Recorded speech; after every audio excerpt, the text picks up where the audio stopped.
ఈ నెల 12వ తేదీ మంగళవారం హనుమాన్ జయంతి. పైగా దశమి తిథితో కలిసి వచ్చింది. రావణ వధానంతరం సీతా సమేతంగా అయోధ్యకు చేరుకున్న రాముడు నిండు సభలో కొలువై ఉండగా నారద మహర్షి ప్రవేశించాడు. నారద మునితో పాటు విశ్వామిత్రుడు, వశిష్ఠాది మహర్షులు విచ్చేశారు. అక్కడ ఒక ధార్మిక విషయంపై చర్చ కొనసాగుతున్న విషయాన్ని గమనించిన నారదుడు సభాసదులందరినీ ఉద్దేశించి ఇలా పలికాడు. సభకు వందనం. ఇక్కడ సమావేశమైన వారందరినీ ఒక విషయమై ప్రార్థిస్తున్నాను. భగవంతుని నామం గొప్పదా, భగవంతుడు గొప్పవాడా? ఈ విషయంపై మీ అభిప్రాయాన్ని తెలియచేయండి అని పలికాడు నారదుడు.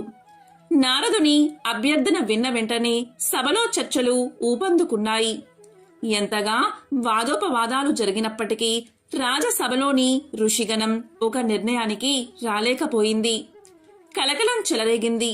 చివరకు నారదుడే తన తుది నిర్ణయాన్ని వ్యక్తీకరిస్తూ ఖచ్చితంగా భగవంతుని కంటే భగవంతుని నామమే శ్రేష్టమైనది అని చెప్పాడు.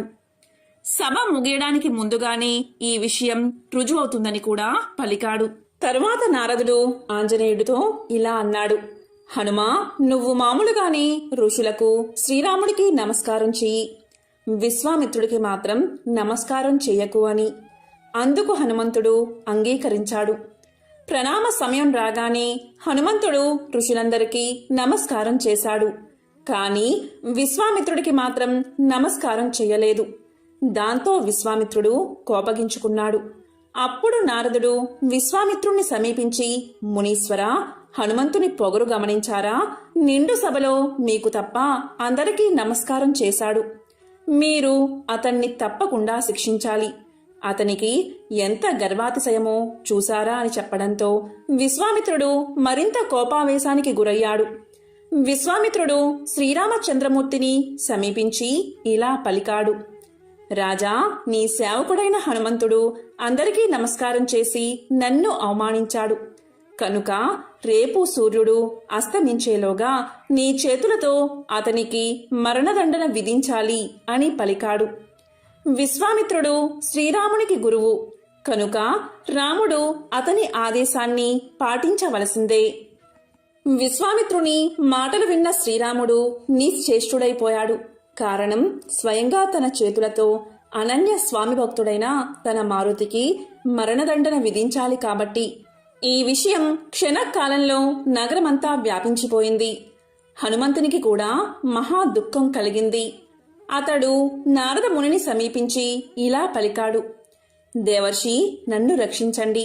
శ్రీరామచంద్ర భగవానుడు రేపు నన్ను వధిస్తాడు. నేను మీరు చెప్పినట్లే చేశాను కదా, కాని ఇలాంటి ఫలితాన్ని నాకు ఎందుకు ఇచ్చారు? నేనేం చెయ్యాలి అని అన్నాడు.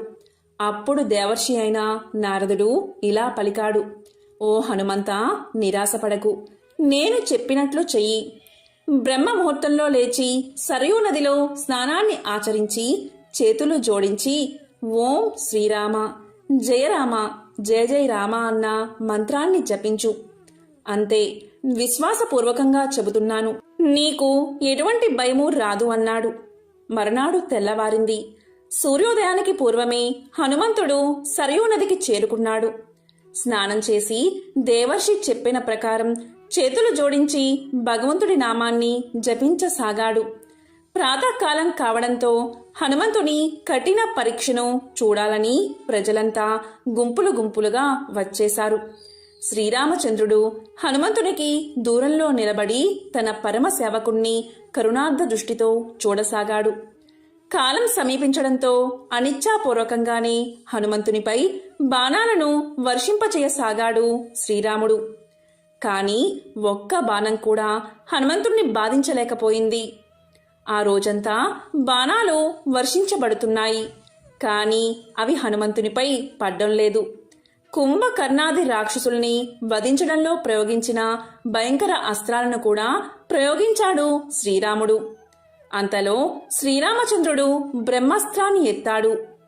ఈ సమయంలో హనుమంతుడు ఆత్మ సమర్పణ చేసి పూర్ణభావంతో మంత్రాన్ని తీవ్రంగా జపిస్తున్నాడు. అతడు రాముని వైపు చిరునవ్వుతో చూస్తున్నాడు. స్థిరభావంతో నిలబడిపోయాడు. అందరూ ఆశ్చర్యంగా హనుమంతుడిని చూస్తూ జయ జయకారాలు పలకసాగారు జనులంతా. ఇలాంటి స్థితిలో నారద మహర్షి విశ్వామిత్రుణ్ణి సమీపించి ఇలా పలికాడు. ఓ మహర్షి, ఇక మీరు విరోధాన్ని ఉపసంహరించుకోండి. శ్రీరామచంద్రుడు అలసిపోయాడు. విభిన్న ప్రాకారాలైన బాణాలు కూడా హనుమంతుణ్ణి ఏమీ చెయ్యలేకపోయాయి. హనుమంతుడు మీకు నమస్కారం చేయకపోతే పోయేదేమున్నది? ఈ సంఘర్షణ నుండి శ్రీరాముణ్ణి రక్షించండి. ఈ ప్రయాస నుండి అతన్ని నివృత్తి చెయ్యండి. మీరంతా శ్రీరామనామ మహత్యాన్ని చూశారు కదా అని పలికాడు. ఆ మాటలకు విశ్వామిత్రుడు ప్రభావితుడయ్యాడు. రామ, బ్రహ్మాస్త్రాన్ని హనుమంతునిపై ప్రయోగించవద్దు అని రాముణ్ణి ఆదేశించాడు విశ్వామిత్రుడు. దానితో హనుమంతుడు వచ్చి తన ప్రభు యొక్క చరణ కమలాలపై వాలిపోయాడు. విశ్వామిత్రుడు అత్యంత ప్రసన్నుడై హనుమంతుడి అనన్య భక్తి గురించి విశేషంగా ప్రశంసించాడు. హనుమంతుడు సంకట స్థితిలో ఉండగా నారద మహర్షి ప్రప్రథమంగా అతనికి రామమంత్రాన్ని ఉపదేశించాడు. శ్రీరామ, ఈ సంబోధన శ్రీరామునికై పిలుపు. జయరామ, ఇది అతని స్తుతి. జయ జయ రామ, ఇది అతని విషయంలో పరిపూర్ణ సమర్పణ. మంత్రాన్ని జపించే సమయంలో ఈ భావాలే ఉండాలి. ఓ రామ, నేను నిన్ను స్తుతిస్తున్నాను. నీ శరణు చొచ్చినానన్న భక్తులకు శీఘ్రమే శ్రీరామ భగవద్ దర్శనం జరుగుతుంది. సమర్థ రామదాస స్వామి ఈ మంత్రాన్ని 13 కోట్ల సార్లు జపించి శ్రీరాముడి ప్రత్యక్ష దర్శనాన్ని పొందాడట.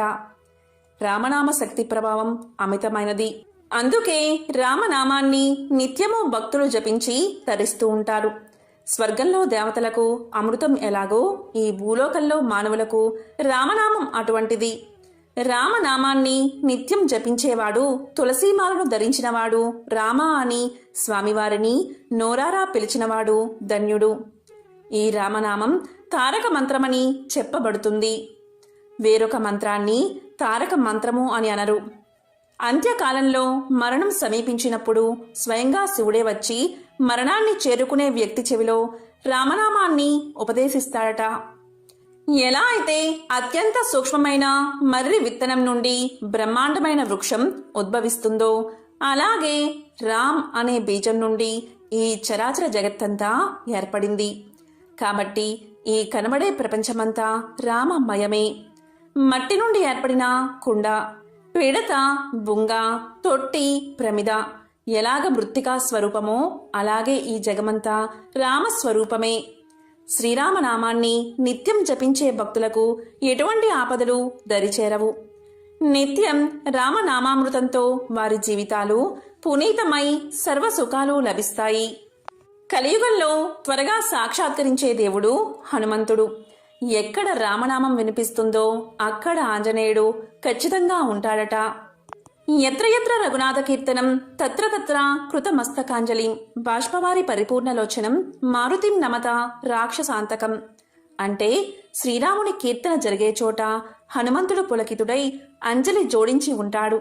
రాక్షసాంతకుడైన హనుమంతునికి నేను మనస్ఫూర్తిగా నమస్కరిస్తున్నాను అని ఈ శ్లోకం అర్థం. ఎవరైతే పవనపుత్రుణ్ణి స్వచ్ఛమైన భక్తి భావనతో ఆరాధిస్తారో అలాంటి వారికి కష్టాల నుండి విముక్తి లభించడంతో పాటు పూర్తిగా స్వేచ్ఛ లభిస్తుంది. మీ జీవితంలో ఆనందం, శాంతి లభిస్తుంది. అంతేకాదు, శని ప్రభావం ఉండేవారు కూడా ఆంజనేయుణ్ణి ఆరాధిస్తే శుభ ఫలితాలు పొందుతారు. ఆంజనేయుడి ఆశీర్వాదం పొందడానికి హనుమాన్ జయంతి రోజున ఆ దేవుడికి సువాసన కలిగిన నూనె, సింధూరాన్ని అర్పించాలి. ఈ రోజున సుందరాకాండ పారాయణం, రామ లక్ష్మణ చరితం, బజరంగ బలి పఠనం చేయాలి. శివుని అంశ వాయుపుత్రుడు, అర్జునుడికి ప్రియ సకుడు, శ్రీరామదాసుడు, ఎర్రని కన్నులు కలవాడు, అమిత విక్రముడు, సాగరాన్ని దాటినవాడు, లంకలో సీతమ్మ శోకాన్ని హరించినవాడు, సంజీవన్ని తెచ్చి లక్ష్మణుడి ప్రాణాలు కాపాడినవాడు, 10 తలలున్నా రావణుడి గర్వం అణచినవాడు.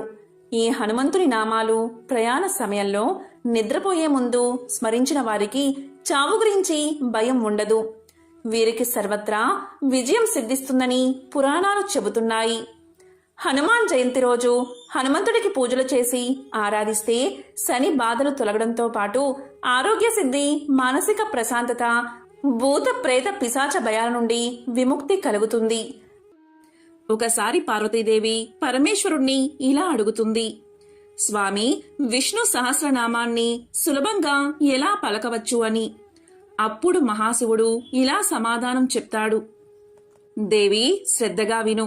శ్రీరామ రామ రామేతి రమే రామే మనోరమే సహస్రనామ తత్తుల్యం రామనామ వరాననే అన్న ఒక్క శ్లోకం చదివితే చాలు. విష్ణు సహస్రనామాలు చదివినా ఫలితం కలుగుతుంది. శ్రీరామ అని పలికితే చాలు 1000 నామాలు చదివినా ఫలితం వస్తుంది అని పరమశివుడు పార్వతికి తెలియచేశాడట. ఇంకా రామనామాన్ని జపించి రుక్షకుడు అనే ఒక సాధారణ వ్యక్తి వాల్మీకిగా మారతాడు. రామనామం వల్ల శబరి, గుహుడు, హనుమ, సీతామాత ఇలా ఎందరో పునీతులు అయ్యారు. రామ అన్న పదంలో రా అన్న అక్షరం పలికేటప్పుడు పెదాలు తెరుచుకుంటాయి. అంటే మనలో ఉన్న పాపాలు బయటికి పోతాయట. ఇక మా అని పలికేటప్పుడు పెదాలు మూసుకుంటాయి. బయటికి పోయిన పాపాలు లోపలికి చేరకుండా మూసేస్తుందట. ఇలా రామనామం గురించి ఎంతైనా చెప్పవచ్చు అని సాక్షాత్తు వశిష్ఠ మహర్షి తెలియజేశాడు. అసలు శ్రీరామనామ జపమే సమస్త తాపాలను నివృత్తి చేసే ఏకైక ఔషధం. శ్రీరామనామం త్రిమూర్తులకు ప్రతీక. అందుకే పార్వతీ వల్లభుడు కూడా శ్రీరామ రామ రామేతి అంటూ శ్రీరామనామం విష్ణు సహస్రనామాలకు సమానమైనదని చెప్పాడు. విష్ణుమూర్తి యొక్క ఒక్కొక్క నామం సర్వదేవతల కంటే అధికమైనది. అటువంటివి 1000 నామాలు ఒక్క రామనామానికి సమం. మంత్రాల్లోకెల్లా గొప్పదైనది గాయత్రి మంత్రం. రామ మంత్రానికి దానికి భేదమేమీ లేదు. రామనామాన్ని చెబితే గాయత్రి మంత్రాన్ని పఠించినట్లే. ఈరోజు సముద్ర స్నానం చేస్తే నరపీడ, నరఘోష, దిష్టి దోషాల నుంచి చాలా సులభంగా బయటపడవచ్చు. మీ ఇంట్లోనే సముద్ర స్నానం చేసినట్లు ఫలితాన్ని పొందాలి అంటే ఈరోజు ఉదయం, సాయంత్రం స్నానం చేసే నీటిలో చిటికెడు కళ్ళుప్పు వేసుకుని స్నానం చేయండి. ఈరోజు ఇలా చేస్తే సముద్ర స్నానంతో సమానమవుతుంది. నకారాత్మక శక్తులు తొలగి దైవిక శక్తులు ఎల్లవేళలా మిమ్మల్ని కాపాడతాయి. గోవుకు నానబెట్టిన ఉలవలు తినిపిస్తే వృద్ధి యందు నిలకడ కలుగుతుంది. ఇక ఈరోజు గోవుకు నానబెట్టిన బొబ్బర్లు తినిపిస్తే ధనాభివృద్ధి, అష్టైశ్వర్యాలు కలుగుతాయి. ఈరోజు గోవుకు తోటకూర, బెల్లమో కలిపి తినిపిస్తే దరిద్రం పారిపోతుంది. కోర్టు వ్యవహారాల్లో జయమే కలుగుతుంది, ప్రశాంతత ఏర్పడుతుంది.